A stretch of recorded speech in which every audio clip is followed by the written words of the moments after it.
Welcome to Uday education. આજના આ વિડીયોમાં સીટેટ 2024 વિશે સંપૂર્ણ માહિતીની ચર્ચા કરવાના છીએ. સીટેટ 2024 પરીક્ષા માટેનું પરિરૂપ શું છે, અભ્યાસક્રમના કયા કયા મુદ્દાઓનો સમાવેશ થાય છે, કેવી રીતે આ પરીક્ષાને વધુ માર્ક્સ સાથે પાસ કરી શકાય અને કયા વિષયો રહેલા છે, આ તમામ સંપૂર્ણ માહિતી આ વિડીયોમાં આપણે મેળવીશું. તો અંત સુધી આ વિડીયોમાં બન્યા રહો. સીટેટ 2024 કેન્દ્રીય અને નવોદય વિદ્યાલયમાં શિક્ષક બનવા માટેની આ પ્રવેશ પરીક્ષા છે. જે પ્રમાણે રાજ્ય લેવલ પર ટેટ 1, ટેટ 2, ટાટ 1, ટાટ 2 આવી પરીક્ષાઓ રાજ્ય લેવલ પર શિક્ષકની પસંદગી માટે આયોજિત થતી હોય છે. અને તે જ પ્રકારે કેન્દ્ર લેવલ પર કેન્દ્રીય વિદ્યાલયો નવોદય વિદ્યાલયમાં શિક્ષકની પસંદગી માટેની પરીક્ષા એટલે આ સીટેટ એક્ઝામ. અને આ સીટેટ એક્ઝામનું 2024નું નોટિફિકેશન આવી ગયેલું છે. તેની આપણે ડિટેલમાં ચર્ચા કરીએ. તો સીટેટ 2024 અંતર્ગત આ પરીક્ષાઓ માટેની પરીક્ષાની તારીખ જે છે એ જાહેર થઈ ચૂકેલી છે કે 7મી જુલાઈના રોજ આ પરીક્ષા માટેની પરીક્ષા તારીખ નક્કી કરેલી છે. એટલે જુલાઈ મહિનાની 7 તારીખે આ પરીક્ષા યોજાશે. હવે ઓનલાઈન અરજી કરવાની તારીખ 7મી માર્ચથી શરૂઆત થયેલી છે અને હજી 2 એપ્રિલ સુધી આ પરીક્ષા માટેના ફોર્મ ભરી શકાશે. એટલે હજી 2 એપ્રિલ સુધી આ પરીક્ષા માટેના ફોર્મ ભરી શકાશે. ત્યારબાદ આ પરીક્ષામાં ફોર્મ ભરવા માટેની વેબસાઇટ તો https://ctet.nic.in આ વેબસાઇટ પરથી આપણે આ પરીક્ષા માટેના ફોર્મ ભરી શકીએ છીએ. આપણા વિડીયોની ડિસ્ક્રિપ્શનમાં પણ આ વેબસાઇટ માટેની લિંક મૂકેલી છે. પરીક્ષા માટેની ફી સામાન્ય ઉમેદવારો અને ઓબીસી ઉમેદવારો માટે 1000 અને 1200 રૂપિયા. એટલે આ બંને વિભાગ એટલા માટે કે પેપર 1 અને પેપર 2 આમ જો એક જ પેપર આપવાનું હોય તો એ પ્રમાણેની ફી રહેશે અને બંને પેપર આપવાના હોય તો એ પ્રમાણે ફીનું ધોરણ રહેશે. સાથે સાથે એસટી એસસી પીએચ કેટેગરીના ઉમેદવારો માટે ફીનું ધોરણ એક જ પેપર માટે 500 રૂપિયા અને 2 પેપર માટે 600 રૂપિયા રહેશે. પરીક્ષા કેન્દ્ર ગુજરાતમાં 4 પરીક્ષા કેન્દ્રની ફાળવણી થયેલી છે: અમદાવાદ, રાજકોટ, સુરત અને વડોદરા. આપણે જે પસંદગીનો ક્રમ અગ્રિમતાના ધોરણે સૌથી પહેલા જે પરીક્ષા કેન્દ્ર પસંદ કરીએ અને એ પરીક્ષા કેન્દ્ર આપણા માટે અવેલેબલ હોય તો આપણી પરીક્ષા ત્યાં યોજવામાં આવે છે. ત્યાં આપણે પરીક્ષા આપવા માટે જવું પડતું હોય છે. પણ વડોદરા પસંદ કર્યું કે સુરત પસંદ કર્યું કે રાજકોટ કે અમદાવાદ પસંદ કર્યું, પણ આપણા અગાઉ ઉમેદવારોએ એ પરીક્ષા કેન્દ્ર પસંદ કરી લીધેલું હોય તો આપણને બીજી જે પસંદગી આપણે દર્શાવેલી છે તે પ્રમાણે પરીક્ષા કેન્દ્રની ફાળવણી થતી હોય છે. આમ કુલ 4 પરીક્ષા કેન્દ્ર ગુજરાતમાં ફાળવેલા છે: અમદાવાદ, રાજકોટ, સુરત અને વડોદરા. આ 4 પૈકીના એક પરીક્ષા કેન્દ્ર પર પરીક્ષા આપવા જવાનું થતું હોય છે. પેપર 1 જે છે એમાં ધોરણ 1 થી 5 ના શિક્ષક બનવા માટેની આ પરીક્ષા છે. પેપર 1 આપીને કે જેના માટેની લાયકાત પીટીસી અથવા તો ડીએલએડ આ 2 પૈકીની કોઈ એક લાયકાત. હવે પીટીસી માટેનું નામકરણ બદલાઈને ડીએલએડ થઈ ગયેલું છે. તો પેપર 2 માટે બીએડ એ ધોરણ 6 થી 8 ના શિક્ષક બનવા માટેની આ પરીક્ષા છે. ઉમેદવાર ઈચ્છે તો પેપર 1 અને પેપર 2 બંને આપી શકે છે. એટલે ધોરણ 1 થી 5 ના શિક્ષક બનવા માટેની પરીક્ષા પણ આપી શકાય અને ધોરણ 6 થી 8 ના શિક્ષક બનવા માટેની પણ પરીક્ષા આપી શકાય છે. બંને પેપર માટે પણ પરીક્ષા આપી શકાય છે. તેના માટેની જે લાયકાત છે એમાં સ્નાતકમાં 50% ઓછામાં ઓછા હોવા જરૂરી છે. અનામત ઉમેદવારોને 5% સુધીની છૂટ મળે છે, એટલે સ્નાતકમાં 50% ન હોય, 5% ઓછા હોય તો પણ અનામત કેટેગરીના ઉમેદવાર આ પરીક્ષા આપી શકે છે. ત્યાર પછી પેપર 1 જે છે તેમાં કયા કયા મુદ્દાઓનો સમાવેશ થશે તેની ચર્ચા કરીએ. બાળ વિકાસ અને મનોવિજ્ઞાન, જેના 30 પ્રશ્નો રહેશે. ગણિત કે જેના 30 પ્રશ્નો રહેશે.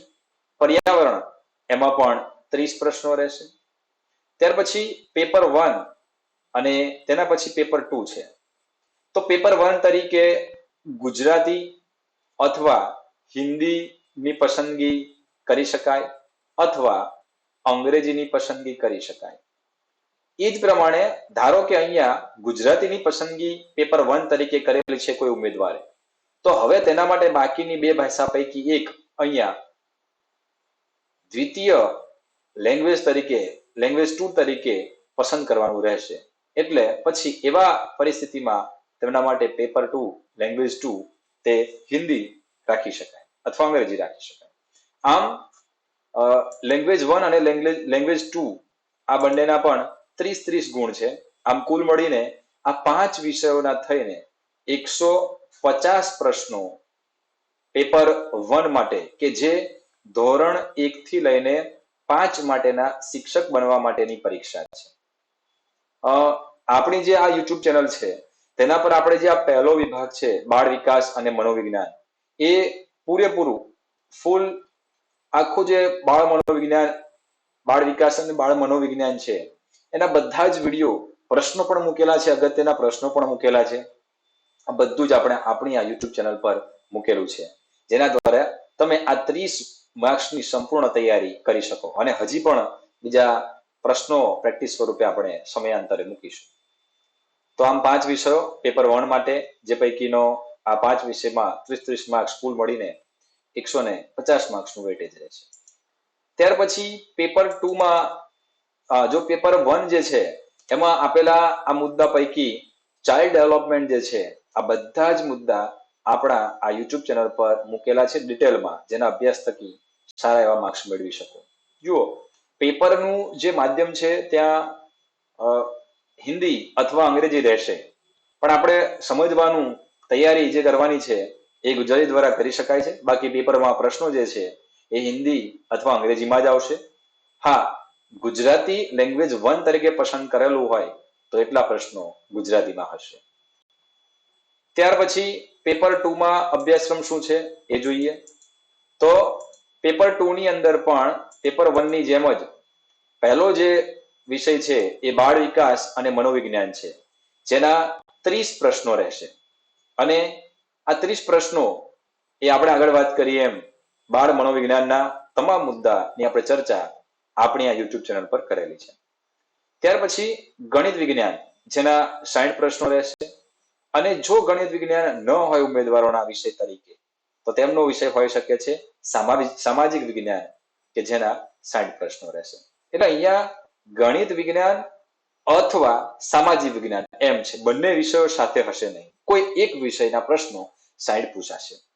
ફરી પાછું લેંગ્વેજ 1 અને લેંગ્વેજ 2 આપણે આગળ વાત કરી તેમ, તેના પણ 30 પ્રશ્નો લેંગ્વેજ 1 ના અને 30 પ્રશ્નો લેંગ્વેજ 2 ના, આમ કરીને બંને લેંગ્વેજ પૈકીના પ્રશ્નો પણ અહીંયા રહેશે.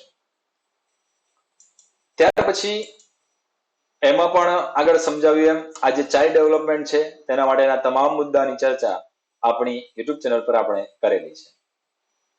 આ પરીક્ષા માટેનું સમયનું એક માળખું નોટિફિકેશનમાં જાહેર કરેલું છે. તે પ્રમાણે પેપર 1 માટેની એન્ટ્રી 7:30 સવારે આપવામાં આવશે અને તે માટેની બુકલેટ ને બધું એડમિટ કર્યા પછી 9:15 વાગે 9:15 બુકલેટ આપી દેવામાં આવશે. અને આમ ખરેખર ટેસ્ટની શરૂઆત એ 9:30 થશે અને 12 વાગ્યા સુધી આ પરીક્ષા ચાલશે. એ જ પ્રમાણે પેપર 1 જે છે તેની શરૂઆત 2 વાગે થશે અને 4:30 આ પેપર પૂર્ણ થશે. જુઓ, 7 જુલાઈના રોજ આ પરીક્ષાનું પેપર 2 જે છે તે પહેલા છે અને બપોરના સેશનમાં પેપર 1 છે. થોડું આપણને અલગથી લાગે, પણ હા, પેપર 2 પહેલું છે અને પેપર 1 પછીથી છે, 7 જુલાઈ 2024 ના રોજ. એટલે હજી આપણી પાસે એપ્રિલ, મે, જૂન, આમ 3 મહિના જેટલો સમય છે કે જેની અંદર આ વિષયોની તૈયારી કરીને સારા એવા માર્ક્સ મેળવી શકાય છે. ત્યાર પછી આ પરીક્ષા માટેના હજી બીજા આપણે આ વિડીયો લઈને આપણે મળીશું, જેથી કરીને તમે વધુ સારી તૈયારી કરી શકો. જુઓ, સીટેટ પરીક્ષાને વધુ સારી રીતે પાસ કરી એમાં સારા માર્ક્સ મેળવવાની જે રણનીતિ છે તેને આપણે એ સંદર્ભમાં લઈ શકીએ કે જે કંઈ પણ બાળ મનોવિજ્ઞાન છે, આ બાળ મનોવિજ્ઞાનના જે પ્રશ્નો છે એ બાળ મનોવિજ્ઞાનના પ્રશ્નો આમ આપણી તાલીમી લાયકાત એટલે કે પીટીસી અથવા જેને ડીએડ કહેવાય છે અથવા બીએડ એ દરમિયાન આ પ્રશ્નો વિશેની સમજૂતી આપણે મેળવેલી છે. તો 30 પ્રશ્નો પૈકી બની શકે એટલા વધુ માર્ક્સ આમાં મેળવવાથી આપણે બીજા ઉમેદવારોની સાપેક્ષમાં વધુ સારું સ્કોરિંગ કરી શકીએ છીએ. આ 30 પ્રશ્નોમાંથી 25 થી વધુ માર્ક્સ મેળવવાનો પ્રયત્ન આપણો હોવો જોઈએ. અને આ આખો વિષય આપણી યુટ્યુબ ચેનલ પર આપણે ડિટેલમાં સમજાવ્યો છે. જો તમને યોગ્ય લાગે તો તમે તેનો અભ્યાસ કરીને વધુ સારા માર્ક્સ મેળવી શકો છો. આવી જ બીજી નવી માહિતી માટે જોતા રહો અમારી આ યુટ્યુબ ચેનલને, અને અમારી ચેનલને લાઈક કરો, શેર કરો, અને હજી સબસ્ક્રાઇબ કરવાની બાકી હોય, તમને યોગ્ય લાગે તો સબસ્ક્રાઇબ કરો. જય હિન્દ, જય ભારત.